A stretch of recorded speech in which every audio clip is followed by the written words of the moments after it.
para ouvirmos a palestra magna proferida pelo ministro do Supremo Tribunal Federal, o senhor André Mendonça, cujo tema é A Magistratura do Futuro. Bom dia a todos e todas. É um privilégio estar nessa manhã no Rio de Janeiro com um público tão seleto e repleto de amigos aqui. Eu queria, antes de qualquer coisa, parabenizar o Dr. Tiago Salles, a revista Justiça e Cidadania. Parabéns pelo empenho, não só em trazer temas relevantes para o nosso país e para o mundo jurídico, mas também por levar aí essa boa herança do seu pai e carregar tão bem o nome e a história dele junto contigo. Parabéns por promoverem esse evento, junto, me permitam, com a coordenação do ministro Luiz Felipe Salomão. Muito obrigado, ministro, também por me convidar através da Justiça e Cidadania para estar aqui. Ministro Saldanha, que também carioca, nosso vice-presidente do STJ, que eu passei a ficar mais próximo, apaixonado pelo Avaí aí, e eu pelo Santos. Ontem tivemos o privilégio de, junto com o nosso amigo o ministro Antônio Carlos, assistir um jogo no Maracanã. O Flamengo, como time, não foi muito feliz, mas a sua torcida é um show à parte, e certamente foi muito gratificante nós estarmos juntos. Nossos ministros do STJ também, ministro Gurgel, ministro Ribeiro Dantas, privilégio tê-los aqui. E acho que de ministros são esses, né? Ministro Saldanha, já me referi? Já? Acho que são esses. E nossos desembargadores, de modo especial, nosso presidente do TJ, desembargador Henrique Figueira, diz que jogador de tênis, mas que hoje os ofícios lhe demandaram não poder exercer esse prazer de todos nós, que é praticar algum esporte. Nosso querido Queiroz, Antônio Figueira Queiroz, presidente da FEComércio, Sistema S no Rio de Janeiro. Obrigado também por nos proporcionar esses momentos juntos com todos os senhores e as senhoras. Senhores desembargadores, juízes, advogados, todos aqueles que nos dão o privilégio de estarmos juntos nessa manhã para falar um pouco do presente e do futuro da magistratura. E para falar do futuro, acho que nós precisamos antes entender um pouco o nosso passado. Porque falar do futuro sem entender um pouco de história, nós corremos um sério risco de caminharmos a trilha equivocada, ou não aprendermos com os acertos e com os erros daqueles que nos antecederam. E falar de futuro do judiciário e de história e de passado nos demanda também revermos um pouco as bases, os pilares da nossa sociedade, ou, de modo mais técnico, do Estado democrático de direito. E se nós formos fazer uma breve pincelada nessa história, nós precisamos entender que nós somos filhos do que se chama hoje Estado Democrático de Direito, mas basicamente frutos de duas revoluções liberais, uma nos Estados Unidos e outra na França. E na França havia nos revolucionários uma crítica muito grande à aristocracia, e dentro dessa aristocracia ao poder judiciário da época. Não é sem razão que o judiciário francês, naquele tempo, principalmente, ele era demandado a aplicar exatamente a literalidade da lei. Então, um positivismo extremo. Por quê? Porque surge naquele contexto o poder virtuoso, que seria o Congresso Nacional, que representaria a nação, editaria leis que seriam capazes de evitar o abuso, seja do executivo, ou do monarca, ou do governante, seja do poder judiciário, que até aquele momento havia servido a esse poder absoluto e, portanto, também tinha uma visão negativa dentro da sociedade. Há vários registros históricos nesse sentido, de uma insurgência popular no contexto francês, também em relação àqueles que aplicavam a lei. Estados Unidos é diferente.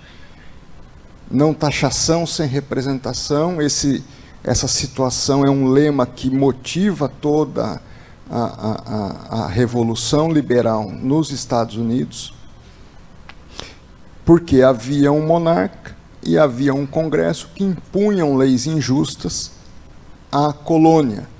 E surge nos Estados Unidos um outro poder virtuoso, que é justamente o poder judiciário, que passa, naquele contexto, a ter a função de conter os abusos da legalidade através do controle de constitucionalidade. Então, nós vemos que, para o bem ou para o mal, crítica ou salvificamente, o poder judiciário sempre esteve presente na construção daquilo que nós chamamos de Estado de Direito, que teve a sua primeira referência histórica já algum tempo depois, na Alemanha, em 1822 ou 1824.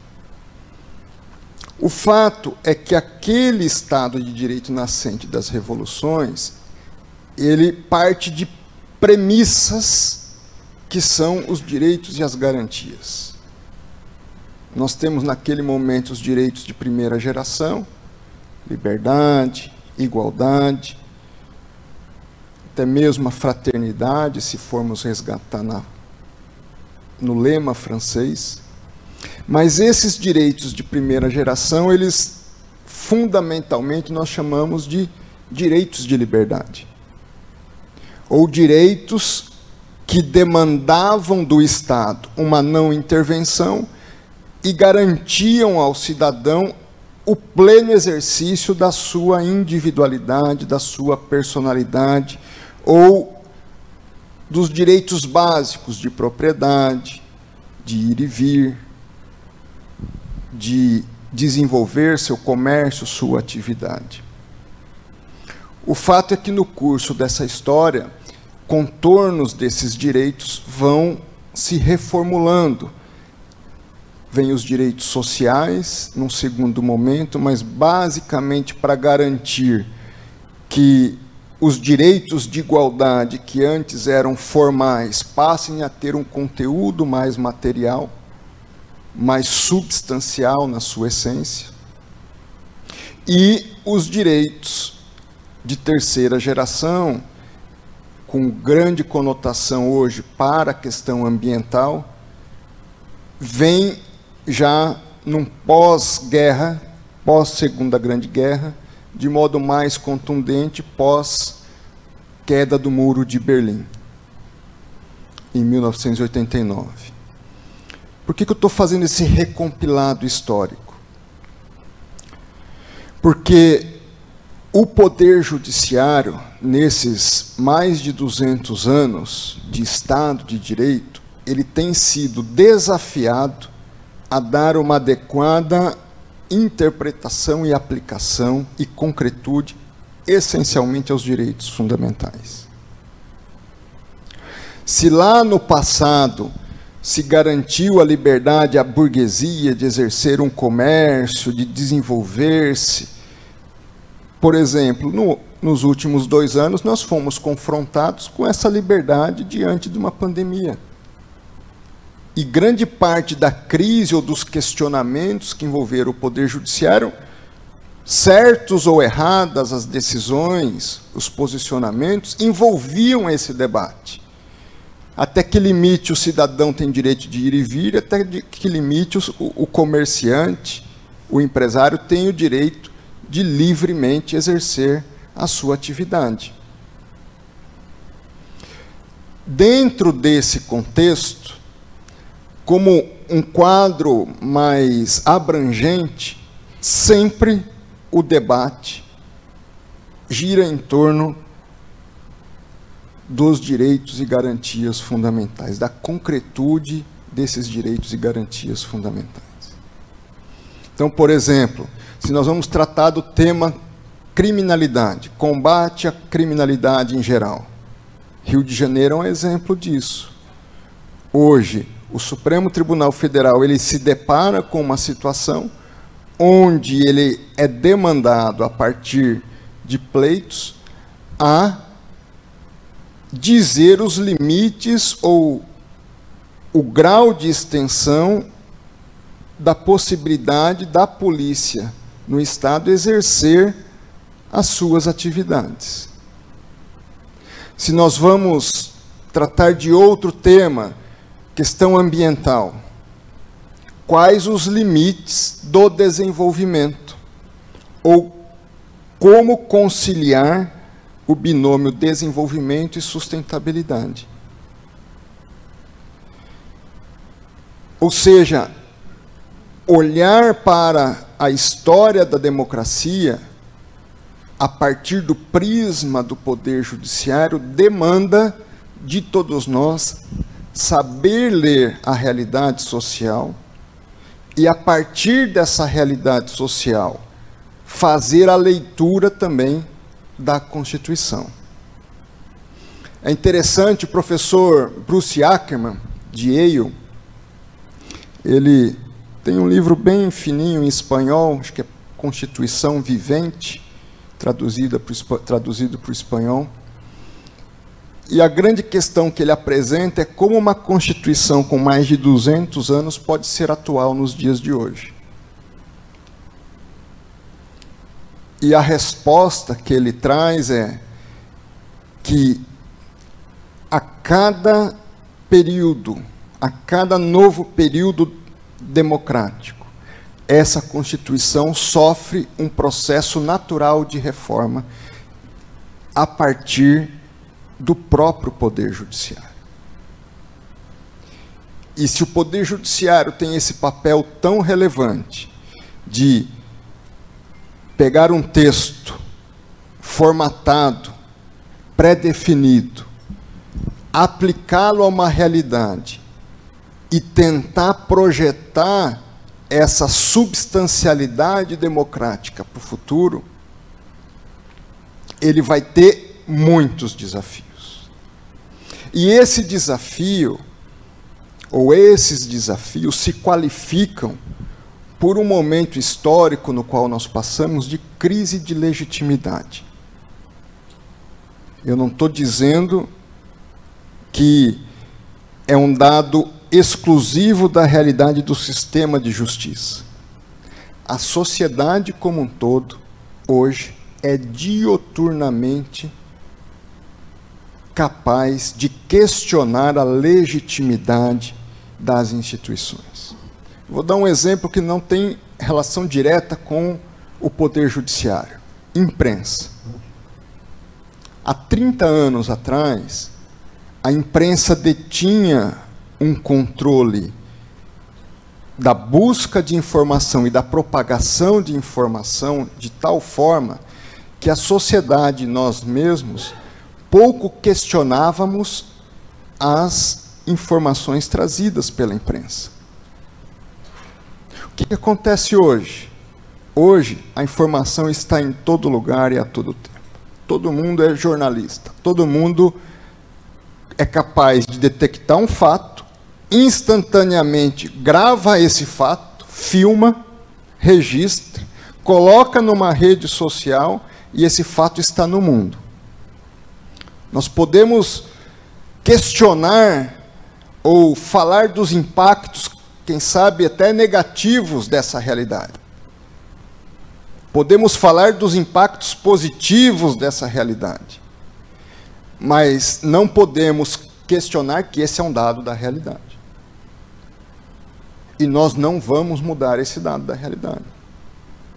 Porque ninguém vai controlar 5 bilhões de pessoas, 6 bilhões de pessoas, com os mecanismos que nós temos hoje, de colherem informações e lançarem essas informações na rede mundial.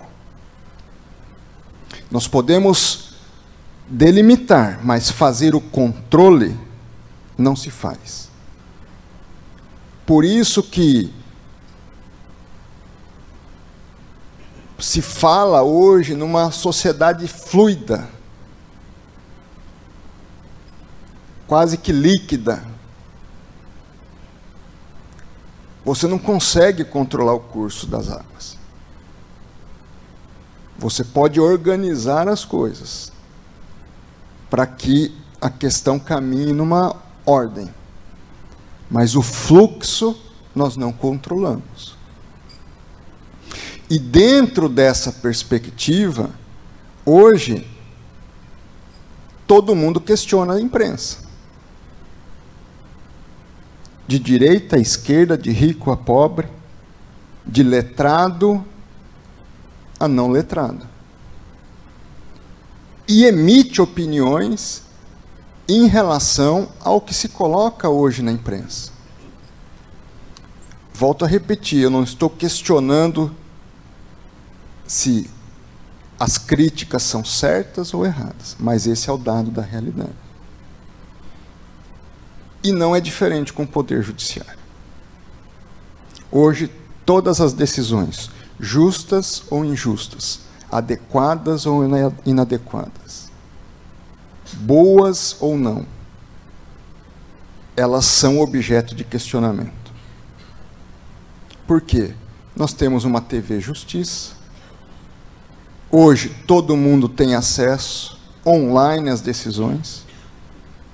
Enquanto já teve situação de eu mesmo dando um voto, o jornalista ia para um lado, quando ele veio, mudou tudo. No meio do voto, ele já comentava o voto, depois ele teve que se retratar, porque o voto ia diferente do que a linha que ele estava achando que ia. É online. Está todo mundo acompanhando o que nós fazemos. E esse é um dado da realidade, também não vai mudar. Então, a grande questão é, se eu quero pensar o judiciário do futuro, eu preciso entender essa realidade. E, a partir disso, dessa compreensão da realidade, entender qual o meu papel como julgador e o que essa sociedade espera de mim. Não que o julgador tenha que decidir conforme o que a sociedade espera. Mas ele tem que ser capaz de entender o que a sociedade está pensando, sob pena de se descolar da realidade. Então, o primeiro desafio do futuro é nós entendermos a realidade. O segundo é não nos descolarmos da realidade. Porque também é uma tendência do Poder Judiciário, e não é uma tendência, vamos dizer assim, tendenciosa, mas natural, que o Poder Judiciário é um poder mais reservado. O poder político, de 4 em 4 anos, quando não menos, está tendo que ir para a rua e resgatar a sua legitimidade democrática, sob pena de mudarem os atores. O Poder Judiciário, não. Nós ingressamos, em regra geral, por concurso público. Isso é em todo o sistema de justiça. E a nossa legitimidade democrática, ela se funda essencialmente em quê? Na Constituição. Dos 3 poderes, o poder no Brasil que não participa do processo eleitoral como um agente ativo, em termos de busca de legitimidade democrática com base no voto, é o Poder Judiciário. O que não significa que nós não tenhamos, de um lado, legitimidade democrática, porque a Constituição nos garante essa legitimidade. Mas também não justifica desconsiderarmos a legitimidade democrática que vem na base, na estrutura da própria Constituição, que é de que todo poder emana do povo. O fato de não sermos eleitos não significa que o nosso poder não emane do povo e deve ser exercido para o povo. Se é assim, eu queria trazer alguns pontos de reflexão. Questão, por exemplo, o próprio ministro Mussi falou dos avanços do Judiciário, Justiça 4.0, novas perspectivas até de atuação do juiz. Nós podemos, de fato, atuar de qualquer lugar. Então, hoje, o que seria impensável há 1 ano atrás, 2, 3 anos atrás, um ministro pode participar de uma sessão de outro país, estando presente via os instrumentos de tecnologia que nós dispomos. Então, podemos exercer nossa atividade em tese de qualquer lugar do mundo. O que não significa que isso deva nos levar para um maior distanciamento da realidade social. Então, imagina se o André, como ministro do Supremo, resolve passar 1 ano na Europa, julgando de lá. O que vai acontecer? Eu estou me distanciando da realidade do povo para o qual eu represento. Eu fui escolhido para estar ali. Então, nós não podemos, a partir dos avanços da tecnologia, que usar esses avanços para fazer me distanciar da realidade social. O bom magistrado, na minha leitura, deve estar atento, deve estar próximo da sociedade. Senão, como é que eu vou saber as necessidades do comércio? Como é que eu vou saber as necessidades da segurança pública? Como é que eu vou saber as necessidades políticas? Como é que eu vou saber a necessidade do Sul, junto com a do Norte, que deve ser conjugada com a do Nordeste, com a do Centro-Oeste? Como é que eu vou saber a necessidade da educação, se eu não sei o que se passa na educação? Se eu uso a educação de outro contexto. Brasília eu já chamo de, e vários o fazem, de ilha da fantasia. Porque normalmente nós vivemos na Asa Sul e pouco sabemos do que acontece no entorno. No Rio de Janeiro não é diferente. Você pega a Zona Sul e Barra, e se você vive só nesses ambientes, você pouco conhece da realidade da Baixada.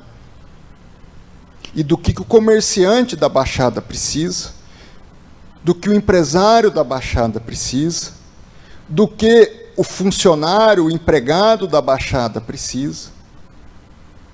Porque nós, por vezes, temos essa... Por vezes não, essa é a tendência natural de todos nós. E é a minha tendência, é a nossa tendência. Porque é mais simples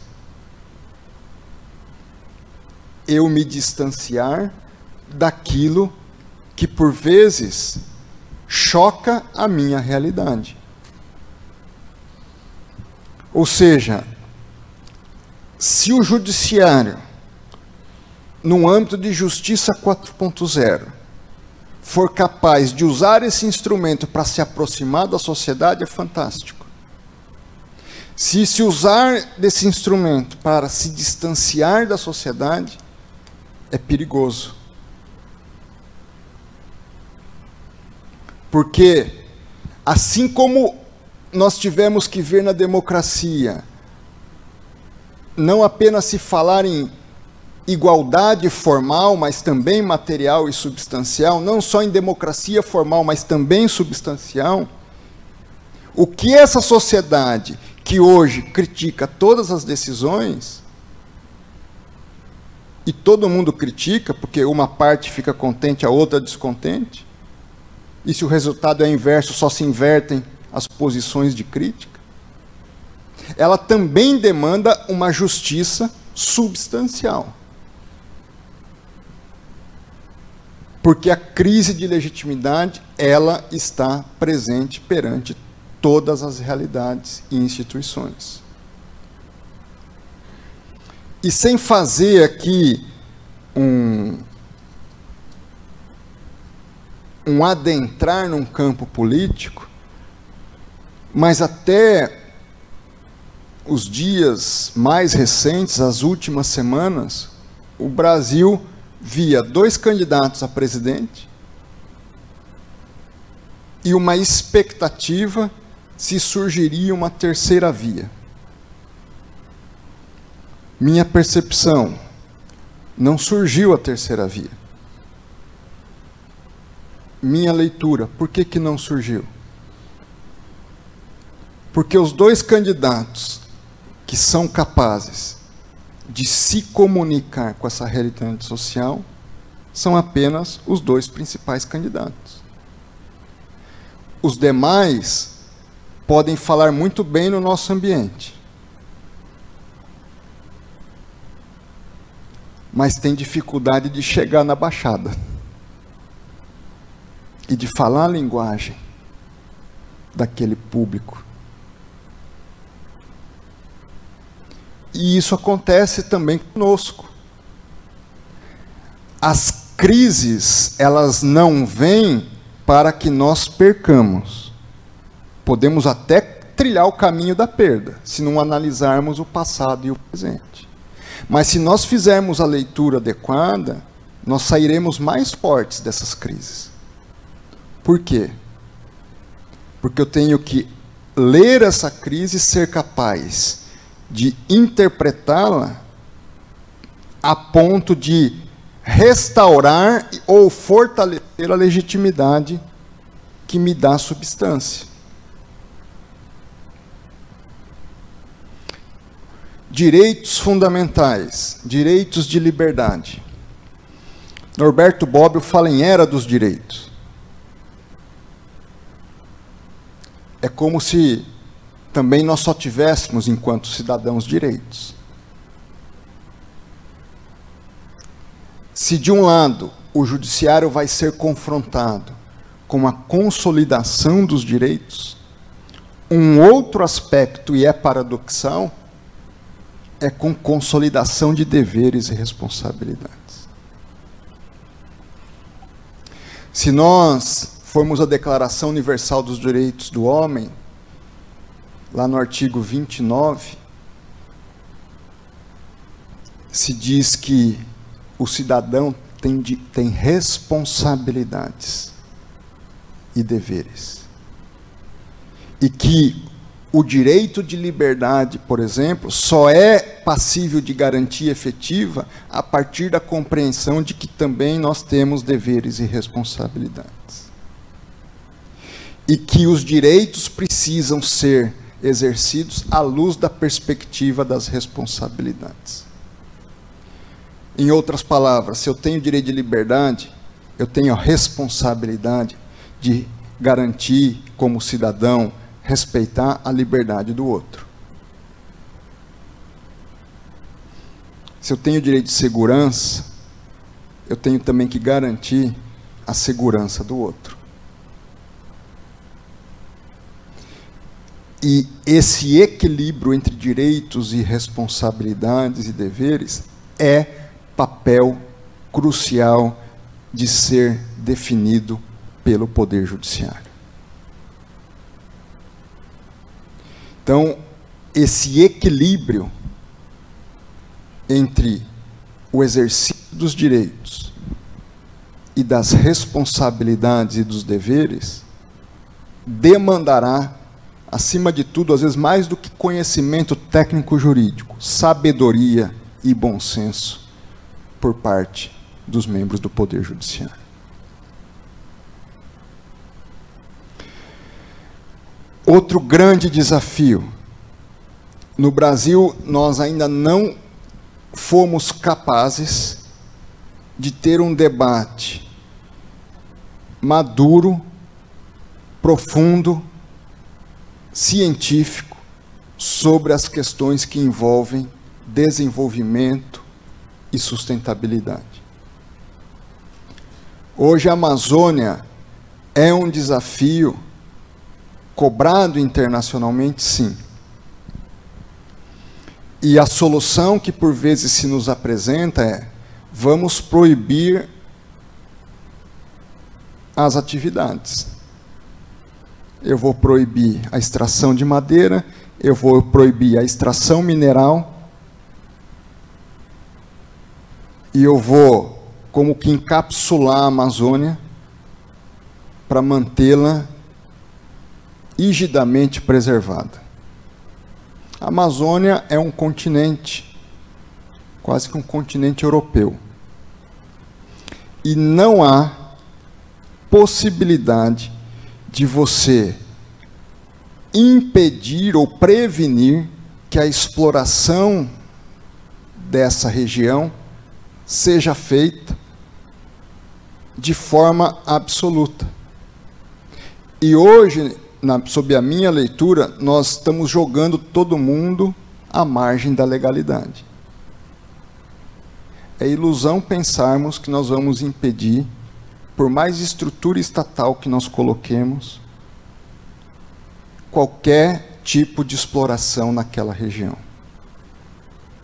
A gente pode até defender isso, querer isso, fazer todos os esforços para isso, mas efetivamente nós vamos ter dificuldade, porque o Estado não é capaz de estar em todo lugar a todo tempo. E é um continente. Exemplo. Enquanto ministro da Justiça, fizemos um plano de ação para mitigar o desmatamento. Primeiro, o fator limitador. A Polícia Federal tem um helicóptero no Brasil todo capaz de pôr mais de 15 policiais ao mesmo tempo para fazer uma operação. Ou seja, enquanto nós estamos cuidando de um local, todos os demais estão descobertos. Vamos pegar no Exército apoio. Não temos também efetivo. Então, não há capacidade. Como é que eu sou, então, desafiado, sob a minha perspectiva, a trazer uma melhor equalização? É trazer o maior número possível de pessoas para a legalidade. Agora, para você explorar, os critérios são esses. E eu vou tentar equalizar o máximo possível todas as pessoas dentro desses critérios. É eu ter uma política social que não demande da população originária da região ter que se adentrar na prática ilícita, mas trazê-los para uma prática lícita. Por que o compliance é importante para as empresas e para o Estado na prevenção da corrupção? Simplesmente porque é um documento bonito? Não. Simplesmente porque eu quero que aquela empresa, falava com o Procurador-Geral do Estado, que a Odebrecht fez o acordo aqui, com o Estado do Rio de Janeiro. Assumiu um programa de compliance e integridade. Por quê? Porque eu quero que a Odebrecht não volte a praticar o que praticou, e ao ter essa condicionante, ela seja um agente fiscalizador das outras empresas, sob pena dela estar atuando sob 2 pesos e 2 medidas. Eu trago a sociedade para me ajudar no cumprimento da legalidade.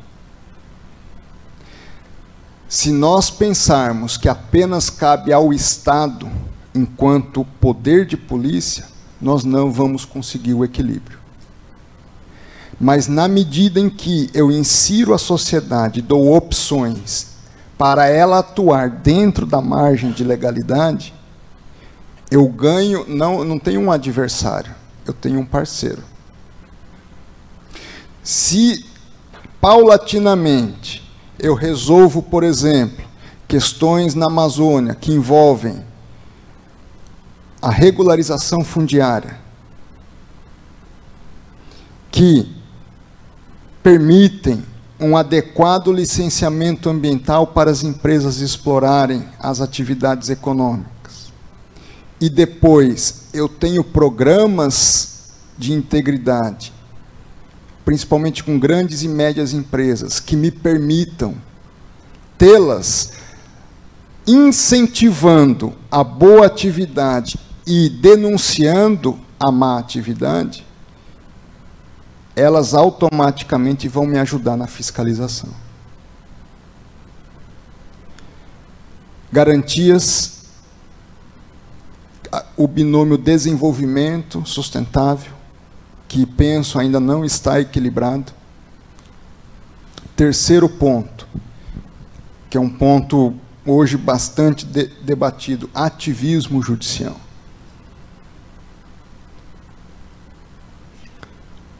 Uma das grandes críticas que o Poder Judiciário hoje sofre é em função de, na visão da sociedade, decisões que adentram em esferas de outros poderes.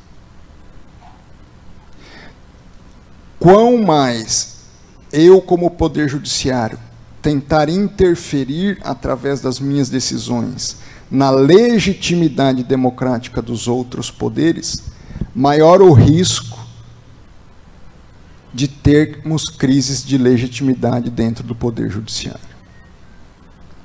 O Poder Judiciário não é poder executivo. O Poder Judiciário controla a legalidade, mas ele não define prioridades e a forma de se fazer.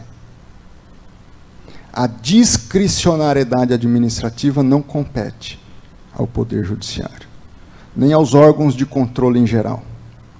E aqui eu incluo Ministério Público, Tribunais de Contas, controladorias. Um dos grandes problemas hoje que traz uma crise institucional nas relações entre os poderes são reclamos que envolvem o adentrar das decisões judiciais no mérito administrativo. Se é verdade que nós não precisamos ser como a escola clássica de 30, 40 anos atrás, tão inertes e tão distantes da interpretação da realidade administrativa, também é verdade que eu não posso substituir o administrador público. Os fins não justificam os meios. E, normalmente, quando o judiciário ou os órgãos de controle tentam avançar no mérito administrativo, eu começo a gerar distorções. Distorções no equilíbrio entre os poderes e distorções na aplicação das políticas públicas. Porque nos enganamos nós, que nós conhecemos tudo que é possível se fazer na administração pública, ou tudo que se deve fazer na administração pública. Por que nos enganamos? Até por uma questão de premissa. O que eu sei da realidade de Duque de Caxias para dizer quais serão as formas de atuação lá em Duque de Caxias? Normalmente o juiz, o magistrado, está no gabinete. Ele não convive, ele não vai no hospital, ele não faz a segurança pública. Então, essa compreensão de que, bem ou mal, as funções são tripartites, e há uma razão de ser para isso, e há uma razão de ser democrática para isso, demanda do membro do Poder Judiciário, certamente não um ativismo. Concordo que não uma atuação passiva, mas uma atuação que traga equilíbrio às relações entre os poderes e as relações sociais. Penso eu que, certamente, daqui a 30, 40 anos, nós seremos cobrados de uma forma distinta. Não serão nem os apedrejamentos que temos hoje, nem os eventuais aplausos que temos hoje. Mas acho que a boa interpretação da sociedade no futuro em relação a nós, e nós somos o judiciário, e nós seremos a cara do judiciário nos próximos anos, demandará de nós uma atuação que envolva sensatez, responsabilidade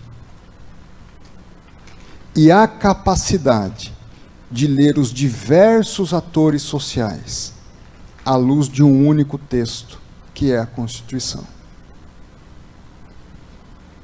E essa Constituição, que ao mesmo tempo nos confere legitimidade, ela nos confere responsabilidade de ser um agente de harmonia entre os poderes.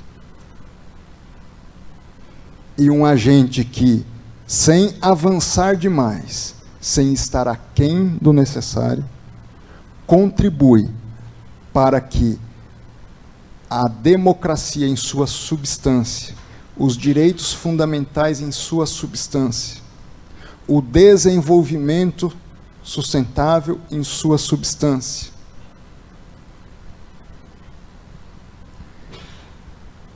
o resgatar de uma sociedade que, em sua grande maioria, ainda está muito distante de usufruir daqueles direitos fundamentais que foram pleiteados há mais de 200 anos.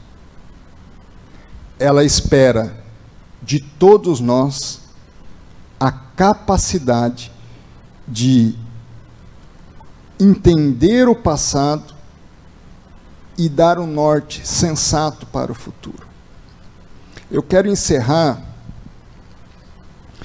com algo que pode nos ajudar, não enquanto julgadores, mas enquanto agentes públicos e servidores públicos.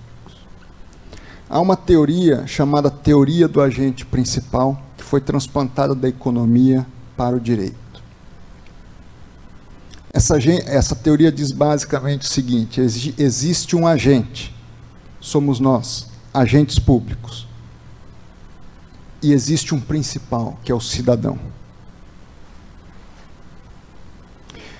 Todas as vezes em que nós somos investidos no poder, esse cidadão, mesmo sem nos conhecer, deposita confiança em nós. À luz disso se estabelece uma relação de confiança. Ele não conhece os ministros do STJ, mas eles sabem que tem uma justiça e eles confiam que os ministros do STJ vão procurar, apesar de seus limites, ser justos na aplicação do direito. Eles não conhecem os ministros do Supremo, os desembargadores, os juízes. Como não conhecem os médicos, os professores, mas eles confiam. Todas as vezes que interesses, direitos, demandas interferem e quebram essa relação de confiança, haverá crise de legitimidade. Se nós queremos pensar na magistratura do futuro, se nós queremos pensar no bem do nosso país, nós precisamos ser juízes que busquem preservar a relação de confiança que a sociedade deposita em nós. Na medida em que eu me valho dos poderes que a lei e a Constituição me deram, para não garantir a legitimidade dessa relação de confiança, mas para garantir aquilo que me convém, eu estou rompendo essa relação de confiança. E nós precisamos, na aplicação do direito, sermos capazes de entender que eu preciso preservar a confiança que o povo deposita na justiça. Se Deus me der saúde, ficarei mais 25 anos no Supremo. E um dos grandes desafios, Queiroz, para mim, é, na vida, não só no Supremo, mas na vida, é manter o pé na realidade. Não perder o contato. E eu digo, não é realidade efêmera, é realidade do chão de fábrica. De entender que essa sociedade deposita confiança em mim e em todos nós. Porque o dia que a gente começar a perder a noção dessa realidade, nós deixamos de ser esses agentes de transformação de uma democracia com qualidade e com substância.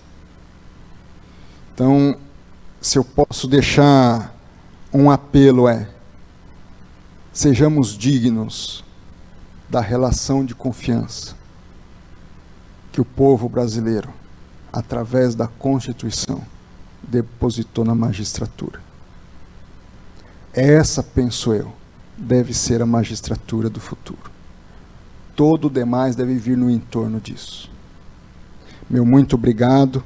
Obrigado, Justiça e Cidadania. Obrigado, FEComércio. Obrigado aos senhores e às senhoras pelo tempo, pela atenção e pelo privilégio por estarmos juntos nessa manhã. Um bom dia a todos.